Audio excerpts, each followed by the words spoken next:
បងប្អូនឃើញរូបកុងម្នាក់នេះតិចច្រឡំថាគាត់ជាជាបណ្ឌិតឬពេទ្យថ្មីអីទៅណាបងប្អូនគាត់ហ្នឹងកុងណុលស្ថាបនិកកសិដ្ឋានកុងណុលសាឡាស័យបាទសួស្តីបងប្អូនជាទីស្រឡាញ់ហើយថ្ងៃនេះខ្ញុំបានផ្តិតយករូបភាពដែលតាក់ទងនឹងការចាក់វ៉ាក់សាំងអុចក្តាមសម្រាប់រោងទី3និងរោងទី5ហើយនៅក្នុងកសិដ្ឋានកុងណុលមាន4រោងហ្នឹងឯងហើយឥឡូវយើងចាក់បញ្ចប់ទាំង4រោងជាស្ថាពរហើយនេះសកម្មភាពដែលខ្ញុំបានដើរចាក់វ៉ាក់សាំងជាមួយកូនចៅខ្ញុំប៉ុន្តែដោយសារបានថតកូនចៅសាររវល់ជាប់ដៃចាក់ដែរហើយឆ្លៀតឲ្យកូនចៅកាន់កាមេរ៉ាបន្តិចទៅបាទហើយនេះគឺកាត់បងប្អូនសកម្មភាពដែលយើងធ្វើការចាក់វ៉ាក់សាំងហើយយើងក៏បានជូនដៃឧបករណ៍យើងចេញមកក្រៅបាទហើយបន្ទាប់ពីយើងចាក់វ៉ាក់សាំងហើយយើងក៏មានទឹកផ្លែឈើនំនែកអីតិចតួចជូនក្រុមការងារដែលពួកគាត់បានជួយអញ្ចឹងបន្ទាប់ពីពួកគាត់បានសម្រាប់នឹងហូបនំនែកហើយ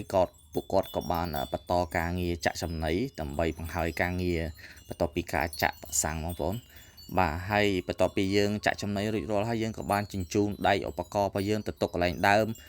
ឲ្យមានរបៀបរៀបរយនិងបាញ់ថ្នាំសម្លាប់មេរោគឲ្យបានស្អាតបាតបាទវីដេអូរបស់ខ្ញុំមានត្រឹមតែប៉ុណ្្នឹងអរគុណចំពោះការតាមដានទស្សនាវីដេអូរបស់ខ្ញុំបាទសូមជួយចុច like និង share ឲ្យខ្ញុំបាទមួយផងបាទសូមជម្រាបលា